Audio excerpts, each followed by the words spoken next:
বর্তমানে দেখবেন ছেলেরা পরে এমন অসভ্য পোশাক, তাদের লজ্জাস্থান দেখা যায়। হাজার চেষ্টা করলেও বন্ধু এটা উপরে তোলা যায় না, কারণ তার জন্মই হয়েছে ছোট্ট হয়ে। এটা কৌশল করে বেঈমান কাফেরেরা প্রথমত আবিষ্কার করেছে। এই পোশাক পরা ইমানদার পুরুষের জন্য টোটাল হারাম। বন্ধুরে আমার, এবার আমার দিকে তাকান। মা বোনেরা যখন পোশাক পরে দেখবেন, তারা যখন পোশাক পরে, তারা থ্রি পিস পরেছে ঠিকই, কাপড় পরেছে ঠিকই, কাপড় পরার পরেও তাদের অঙ্গ দেখা যায়। কখনোই তারা বন্ধু, আল্লাহর হাবিব বলেছেন, যারা পোশাক পরার পরেও যাদের অঙ্গ দেখা যায় তারা উলঙ্গিনী থাকা, তারা কখনোই পোশাক পরিহিত নারী নয়। জোরে জোরে বলেন না নাউজুবিল্লাহ, আরো জোরে বলেন না নাউজুবিল্লাহ। আল্লাহ রাব্বুল আলামিন কোরআনে বলেছে, ইন্নাল কাফিরিনা কানু লাকুম আদুওয়াম মুবিনা। আল্লাহ রাব্বুল আলামিন বলেছেন, the heretics are the eternal enemy of the believers. আল্লাহ রাব্বুল আলামিন বলেছেন, ঈমানদারদের প্রকাশ্য শত্রু হলো বন্ধু বেঈমানেরা।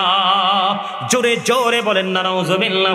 আজকে দেখেন মুসলমান পুরুষের চুল কাটার স্টাইল বেঈমানদের স্টাইল, দাড়ি রাখার স্টাইল দেখেন বেঈমানদের স্টাইল, বন্ধু প্যান্ট পরার স্টাইল দেখেন, মা বোনদের কাপড় পরার স্টাইল দেখেন বেঈমানদের স্টাইল। আপনাদের থেকে শিকার কথা ছিল বেঈমান কাফেরদের, ঠিক কিনা বলে? আরো জোরে। তো এটাকে আমাদের জন্য সুফল বয়ে আনবে না কুফল? আরো জোরে।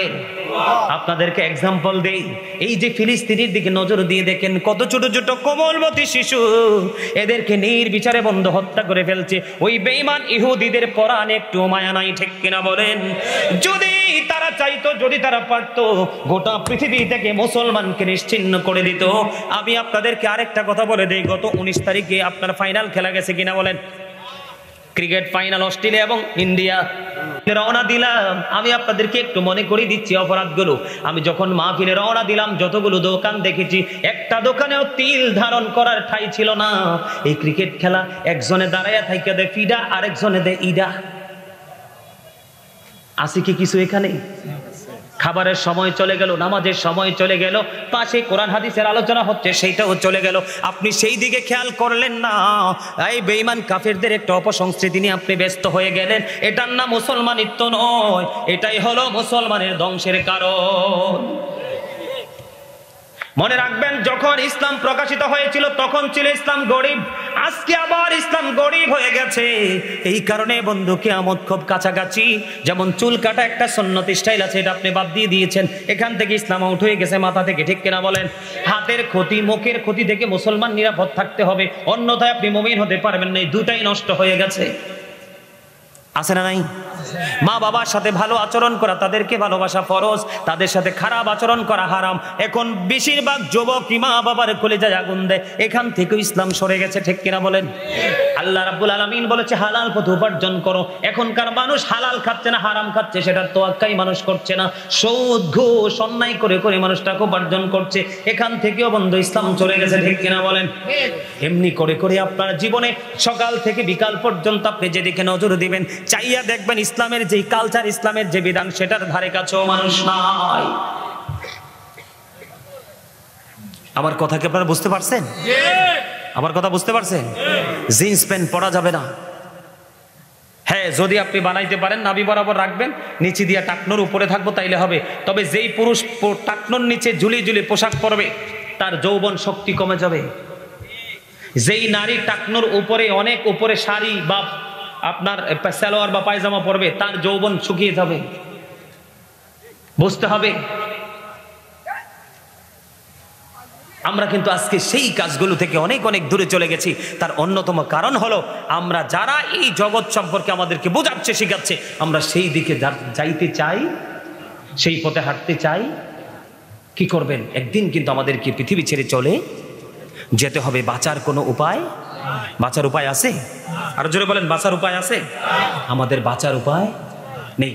সম্মানিত উপস্থিতি, আমাদের সবাইকে 5 ওয়াক্ত নামাজ পড়তে হবে, হালাল পথে রোজগার করতে হবে, মা বাবার সাথে ভালো আচরণ করতে হবে, সামাজিকভাবে বন্ধনে আবদ্ধ হতে হবে। মানুষ মৃত্যুবরণ করলে তার জানাজায় অংশগ্রহণ করতে হবে। একজন মানুষ বিপদে পড়লে তাকে বিপদ থেকে উদ্ধার করার জন্য এগিয়ে যেতে হবে। কেউ যদি আপনাকে ডাকে, তার ডাকে সাড়া দিতে হবে। একজনকে দেখা মাত্রই সালাম দিয়ে দিতে হবে। ক্ষুধার্ত মানুষকে খাওয়াতে হবে। এই কাজগুলো আমাদেরকে রীতিমতো করতে হবে, অন্যথায় কিন্তু আমাদের সফলতা সম্ভব নয়। আজকে কিন্তু আমরা ইসলামিক কালচার থেকে অনেক অনেক দূরে চলে গেছি, সেটা আমাদের জন্য কাল হয়ে গেছে। সম্মানিত উপস্থিতি, আল্লাহ রাব্বুল আলামিন সূরা ইউনূসের 44 নম্বর আয়াতে বলেছে, ইন্নাল্লাহা লা ইয়াজলিমুন নাসা শাইয়্যা ওয়ালাকিন্নান নাসা আনফুসাহুম ইয়াজলিমুন। আল্লাহ বলেছেন, আল্লাহ আল্লাহর বান্দার উপর জুলুম করে না, অত্যাচার করে না, বান্দা নিজেই নিজের উপর অত্যাচার করে। আল্লাহ বান্দার উপর কি করে না? জুলুম করে না, বান্দা নিজেই নিজের উপর কি করে? জুলুম করে। ঠিক না বেঠিক? আপনারা কোথায় যান? মোনাজাত লাগবে না? দোয়া লাগবে না? আরো জোরে বলেন, দোয়া লাগবে? তো চলে যাচ্ছেন যে? ও আচ্ছা, বুঝতে পারছি, আলোচনা করবো না, শেষ করে দিই বাস, কারণ আমাকে যাইতে হইবে। একটা গজল কইতাম। ও মা গো, গজলের পাগল দিয়ে এখানে আছে। গজল কি আপনারা পছন্দ করেন? করে?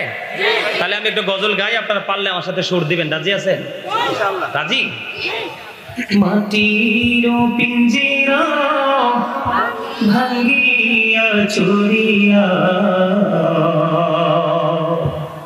একদিন ছাড়িয়া ছেলে মেয়ে ডাকিয়া কোলে নিবে তুলিয়া জন্মের তোরি বাবাই যাই রে ছাড়িয়া ছাড়িয়া আলেমগণকে ডাকিয়া গরম পানি করিয়া সাবান মেখে দিবে গোসল করাইয়া করাইয়া জানাজা পড়াইয়া মোর্দার খাটে চড়াইয়া কুবুর দেশেতে নিবে কান্দিয়া কান্দিয়া কবরেতে রাখিয়া মাথার মুষ্টি খুলিয়া লাফ মারিয়া উঠবে তোমায় ছাড়িয়া ছাড়িয়া বাঁশের ওই চাল বানাইয়া কলা পাতা বিছাইয়া দুই পা দিয়া মাটি দিবে পারাইয়া পারাইয়া ওই বাঁশ বাগানে রাখিয়া সবাই যাবে চলিয়া পুকুর পাড়ে রাখিয়া সবাই যাবে চলিয়া যার যার ঘরে রইবে সবাই ঘুমাইয়া ঘুমাইয়া এই হইল বাই দুনিয়া কেউ তো কারো আপন না আল্লাহ ছাড়া আর তো আপন পাইবানা পাইবানা বলেন মাটির পিঞ্জিরা একদিন তো যাইবে পাখি ছাড়িয়া ছাড়িয়া আলেমগণকে ডাকিয়া এলেমে কালাম শিখিয়া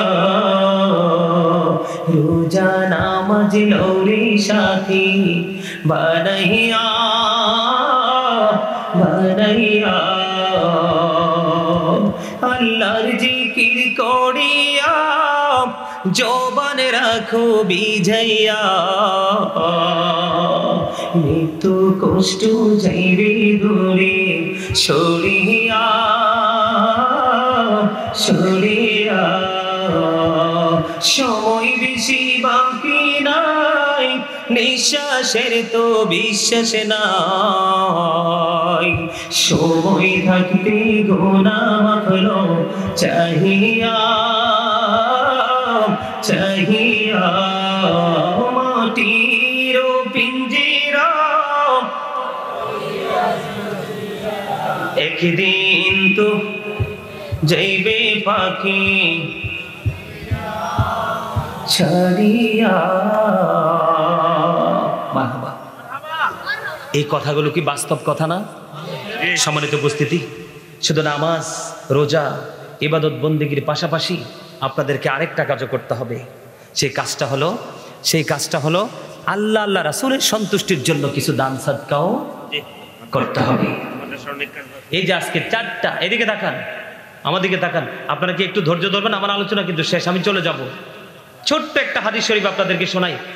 আব্দুল্লাহ ইবনে মাসউদ রাদিয়াল্লাহু তাআলা আনহু থেকে হাদিসখানা বর্ণিত, হাদিসখানা এসেছে বুখারী এবং মুসলিম শরীফের মধ্যে। আল্লাহ রাসূল একদিন সাহাবায়ে কেরামকে প্রশ্ন করলেন, তোমাদের মধ্যে এমন কি কেউ আছো যে নিজের সম্পদের চাইতে অন্যের সম্পদ পছন্দ করো? সাহাবায়ে কেরাম বলেন, ইয়া রাসূলুল্লাহ, না, আমাদের মধ্যে এমন কেউই নেই। তখন আল্লাহ রাসূল বললেন, ইন্তেকাল করার আগে যা তোমরা দান করে যাবে তাই হলো তোমাদের আপন সম্পদ, আর যা তোমরা রেখে যাবে তা হলো তোমাদের ওয়ারিসের সম্পদ।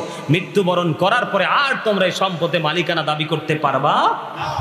এই জন্য আমাদের বুদ্ধিমানের কাজ হলো মসজিদের জন্য, মাদ্রাসার জন্য। এই আমি আপনারা চাইলে মোবাইল থেকে দেখাতে পারবো, আমার গ্রামে 30 বছর, আমি যখন ছোট ছিলাম 30 বছরের একটা পুরনো মসজিদ মাটি দিয়ে তৈরি করা হয়েছিল।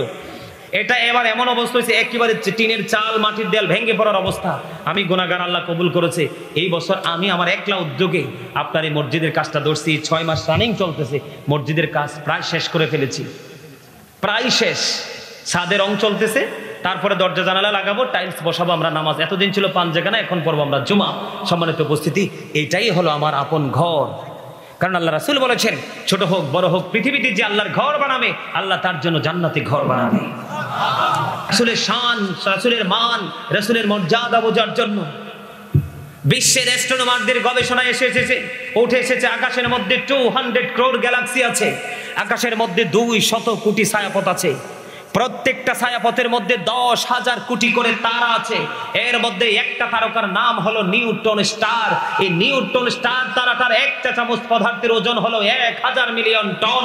এই একটা তারকার 1 চা চামচ পদার্থের ওজন যদি 1000 মিলিয়ন টন হয়, তাহলে একটা তারার ওজন কত হতে পারে বের করার ক্ষমতা সৃষ্টির কারণে। আমার কথা কি আপনারা বুঝতে পারছেন? আরে এটার ওজন সম্পর্কে ধারণ করা তো থাকবে, কল্পনাও করতে পারবো না আমরা। বলে, হুজুর এখানে নিয়ে আসলেন কেন? এখানে নিয়ে আসার কারণ হলো, আজকে কি আমরা আধুনিক প্রযুক্তি পাইছি না? কথা বলেন, আধুনিক প্রযুক্তি বিজ্ঞান পেয়েছে কিনা? এই আধুনিক প্রযুক্তি এসেছে কোত্থেকে? বিজ্ঞান থেকে। আর বিজ্ঞান এসেছে কোত্থেকে? কোরআন থেকে। আর কোরআন নিয়ে এসেছে কে? আপনার আমার প্রাণের নবী। কোরআন কার কাছে আসছে? আরে ভাই, নবীজির জামানায় তো কোরআন লিখিত ছিল না। আবু বকর সিদ্দিক রাদিয়াল্লাহু তাআলা আনহুর জামানায় কোরআন লিখিত ছিল না। হযরত ওমর রাদিয়াল্লাহু তাআলা আনহুর জামানায় কোরআন লিখিত ছিল না। কোরআনটা লিখিত ছিল ওসমান জিন নুরাইন রাদিয়াল্লাহু তাআলা আনহুর জামানায়। এসে কোরআনকে 6টা কপি করেছেন, একটা তিনি নিজের কাছে রেখেছেন, আর 5টা তিনি বিশ্বের পবিত্র, বিশ্ব গুরুত্বপূর্ণ জায়গায় 5টা স্থানান্তর করেছেন। সেখান থেকে লিখিত আকারে কোরআন এসেছে। এখানে আসার কারণ হলো, আজকে যে আমরা আধুনিক প্রযুক্তি পেয়েছি, সেটাও পেয়েছি আমরা আল্লাহর প্রিয় হাবিব সরকারি দুজাহার কারণে। জোরে বলেন না সুবহানাল্লাহ। যেটা আমি বলতে চেয়েছিলাম, আকাশে তো ওজন ধারণ করতে পারে। আকাশকে, আসমানকে বললেন আল্লাহ, কোরআন নাও, নাকুচ করে দিয়ে দিলেন। জমিনের বুকে কত বিশাল বিশাল ভবন, কত বড় বড় বৃক্ষ দাঁড়িয়ে আছে। জমিনের বুক চিরে কত বিশাল বিশাল নদী। জমিনের সক্ষমতা আছে না নাই? এত পাওয়ার থাকার পর আল্লাহ জমিনকে বললেন কোরআনটা নিয়ে নাও। জমিন কিন্তু কোরআনটা নিলেন না। কোরআনটা এসেছে কার কাছে? আল্লাহর প্রিয় হাবিবের কাছে। সবচেয়ে মজার খবর হলো, কোরআনটা আসার আগে সেটার ব্যাকগ্রাউন্ড তৈরি হয়েছে। কোরআনটা আসার আগে অবতীর্ণ হওয়ার কারণ, যেটাকে আরবিতে বলা হয় শানে নজুল, বাংলাতে বলা হয় অবতীর্ণ হওয়ার কারণ, ইংলিশে যেটাকে বলা হয় ব্যাকগ্রাউন্ড। তাহলে নবীর দাম কম না বেশি? বন্ধুরে আমার, আমার নবী যখন মক্কায়, কোরআন মক্কায়, প্রত্যেকটা সূরার নাম মাক্কি।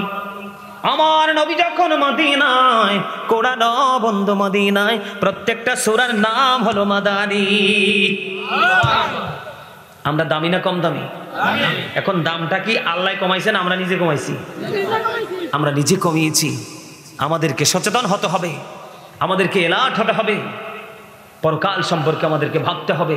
রাসূল যে ট্রেনিং আমাদেরকে দিয়েছেন প্র্যাকটিক্যালি, সেই ট্রেনিং অনুযায়ী আমাদেরকে জীবন যাপন করতে হবে, অন্যথায় কিন্তু আমাদের কোনো উপায় থাকবে না। সম্মানিত উপস্থিতি, আমি যদি আজকে যেহেতু কবর নিয়ে আমি আলোচনা করেছি, হিসাব নিকাশের কথা আপনাদেরকে বলেছি, আমি যদি আপনাদেরকে এক্সাম্পল দিই, কিছু এক্সাম্পল কষ্ট পাবেন? আরো জোরে বলেন, কষ্ট পাবেন? বর্তমানে এক্সাম্পল যদি দিই, ম্যাক্সিমাম ইয়াং মেনদের পরনে জিন্স প্যান্ট। কথা বলেন? আমার কথায় এখন তো রাগ হইবেন, কারণ আল হাক্কু মুররুন, হক্কতা তিতা। হক্কতা কি? আপনারা রাগ হওয়ার তো কোনো কারণ নেই, বুঝেন আগে। ম্যাক্সিমাম যুবকের পরনে কি প্যান্ট? এটা কি নাভির উপরে থাকে না নিচে? নিচে দিয়ে টাকনোর উপরে নাকি টাকনোর নিচে? এটা কি আদৌ জায়েজ না না জায়েজ? খবর কি নিয়েছিলেন কোনোদিন? একবারে ছোট্ট করে বলছি, আমার দিকে তাকান। আগামীকালকে জুমার দিন। এখনকার যুবকরা বিয়ে বাড়িতে পাঞ্জাবি পরে যায়, আর মসজিদে গেলে ডিজিটাল শার্ট পরে যায়। এই জন্য আমি বলি, মুরব্বীদের অন্তর আল্লাহ রাসূলের প্রেম ভালোবাসায় ভরা। বর্তমান প্রজন্মের ম্যাক্সিমাম যুবক যুবতীর অন্তর হিংসা, নোংরামি আর আত্মঘরিমায় ভরা। একমত হইলে হন, না হইলে নাই, এটাই বাস্তব। একটু নিবিড় ভাবে গবেষণা করলে দেখবেন উঠে আসবে। আমি আপনাদেরকে বলছি, যুবকদেরকে, বিশেষ করে যুবকদেরকে মিন করে কথাগুলো বলছি। আল্লাহ বলেছেন লিবাসুত তাকওয়া যালিকা খায়র। আল্লাহর কাছে সবচেয়ে উত্তম পোশাক হলো তাকওয়ার পোশাক, যেটা উপর দিয়ে থাকবে নাভি বরাবর অথবা নাভির উপরে, আর নিচের দিক দিয়ে থাকবে টাকনোর উপরে। সুবহানাল্লাহ, হুজুরে বলেন না সুবহানাল্লাহ। বন্ধুরে আমার, বুখারী শরীফের মধ্যে এসেছে হাদিস কাদা, যেই যুবক বা যুবতী মধ্যবয়সী পুরুষ, তোমাদেরকে বলছি, যারা এই টাকনোর নিচে ঝুলিয়ে ঝুলিয়ে পোশাক পরবে, তাদেরকে পোশাকের জন্য জাহান্নামে যেতে হবে। লুঙ্গি বলো, প্যান্ট বলো, পায়জামা বলো, ট্রাউজার বলো, যেটাই বলো, টাকনোর উপরে রাখতে হবে। কোনোভাবেই টাকনোর নিচে নেওয়া যাবে না, কারণ এটা মুসলমান হিসাবে আমাদের জন্য জায়েজ নয়। আমি আপনাদেরকে ছোট্ট একটা হাদিস শরীফ শোনাবো বন্ধু, বিশেষ করে যুবক ভাইদেরকে বলবে, যুবক হৃদয়ের জানালা খুলে তোমরা সবাই শোনো। আমি তোমাদের ট্রেনিং দেওয়ার জন্য এসেছি বন্ধু। আমি তোমাদেরকে বলে দিতে চাই, আল্লাহর হাবিব মসজিদের মধ্যে অবস্থান করতেছে, হঠাৎ করে এক ব্যক্তি এসে নামাজের নিয়ত বেঁধে ফেললেন। আমার দিকে তাকান, নামাজের নিয়ত বেঁধে ফেললেন। নিয়ত বাঁধার পরে নবীজি দেখতে পাইলেন তার পোশাকটা টাকনোর নিচে। আমার নবী বললেন, তুমি ওযু করে এসো। তিনি ওযু করতে গেলেন, নামাজ ভেঙে তিনি আবার পুনরায় ওযু করে এসে তিনি নামাজে দাঁড়ালেন। আমার নবী আবার বললেন, তুমি ওযু করে এসো। তিনি আবার নামাজ ভেঙে ওযু করতে গেলেন। তৃতীয়বার নবীকে আরেকজন প্রশ্ন করলো, ইয়া রাসূলুল্লাহ, ইয়া হাবিবাল্লাহ, নবী গো, ও প্রাণের নবী, বারবার কেন বলছেন ওযু করার জন্য? আমার নবী বলেছেন, কিয়ামত পর্যন্ত সে সিজদা দিতে পারবে পোশাক পরে, তারপর সিজদা আল্লাহর দরবারে কবুল হবে না। কারণ নাভির উপরে পোশাক পরা এবং টাকনোর উপরে পোশাক পরা এটা পুরুষের জন্য ফরজ। ইচ্ছে করে ফরজ তরফ করে দেখেন ইসলাম কতটা সহজ।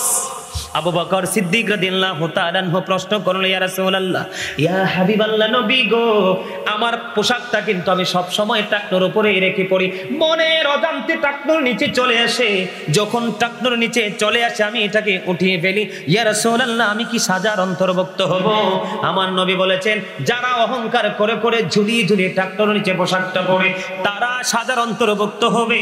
আর যাদেরটা মনের অজান্তে চলে যায়, মনে হলে উঠিয়ে ফেলে, তাদের জন্য কোনো সাজা বরাদ্দ নাই। এখন আসেন বলে, হুজুর এটা যদি না জায়েজ হয় তাহলে এই পোশাকের আবিষ্কার করলো কে? এই পোশাকের আবিষ্কার করেছেন বেঈমান কাফেরেরা। যেমনি ভাবে আবিষ্কার করেছে, আমার দিকে তাকান বন্ধু, আমরা মুসলমানের জন্য কিন্তু ব্রাশের আবিষ্কার করে যাইনি নবীজি, আমাদের জন্য আবিষ্কার করে গেছেন নবীজি মেসওয়াক। আমার নবী বলেছেন, আমার উম্মতের কষ্ট হবে, অন্যথায় আমি নবী অর্ডার করে যেতাম প্রত্যেকটা নামাজের আগে যেন আমার উম্মত মেসওয়াক করে। কিন্তু কষ্ট হবে এই জন্য হাট করেনি। আজকে মেসওয়াক আমাদের হাত থেকে কেড়ে নিয়েছি কৌশলে, বেঈমানেরা ব্রাশ আবিষ্কার করে একটা সুন্নাত আমরা মেরে ফেলেছি নিজের হাতে। কথা বলেন না কেন? আমি আপনাদেরকে বলে দিতে চাই, বাংলার আনাচে কানাচে প্রত্যন্ত এলাকায় আঁকা বাঁকা মেঠুপতি দিয়ে যে দেখা যায় বন্ধু কেন্টার গার্ডেন, এটার রহস্যকে একবার উদ্ঘাটন করেছেন। আমাদের দেশে আগে হেফজখানা ছিল না, ফুরকানিয়া মাদ্রাসা বেশি ছিল। যেটা সকালবেলা আমরাও পড়েছি বোরকানিয়া মাদ্রাসায়। আজকে দেখবেন সকালে কোরআনের আওয়াজ শোনা যায় না। মা বোনেরা সেজে গুজে বন্ধু ভোরবেলা বাচ্চার ব্যাগ মায়ের কাঁধে নিয়ে কিন্ডারগার্টেনে চলে যায়। তোমরা কেন বুঝো না? বেঈমান কাফেরেরা কৌশল করে তোমাদের কাছ থেকে বন্ধু কোরআন হাতে নিয়ে ইংলিশ বই তোমাদের হাতে তুলে দিয়েছে।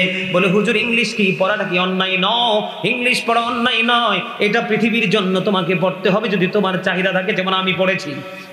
আমার কথা কি বুঝতে পারছেন বন্ধুরে আমার? কারণ আমাকে মাঝে মাঝে দেশের বাহিরেও যেতে হয় বন্ধু, ওখানে গেলে ইংলিশ স্পিকিং করতে হয়, অনেক সময় কথা বলা যায় না।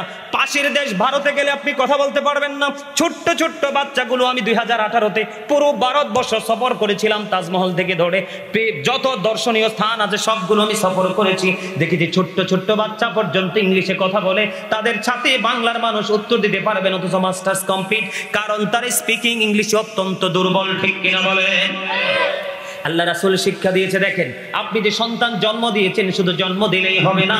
আমার নবী বলেছেন আদিবু আওলাদাকুম আলা সালাতি খিসালিন হুব্বি নাবিকুম ওয়া হুব্বি আহলি বাইতিহি ওয়া আলা কিরাতিল কুরআন।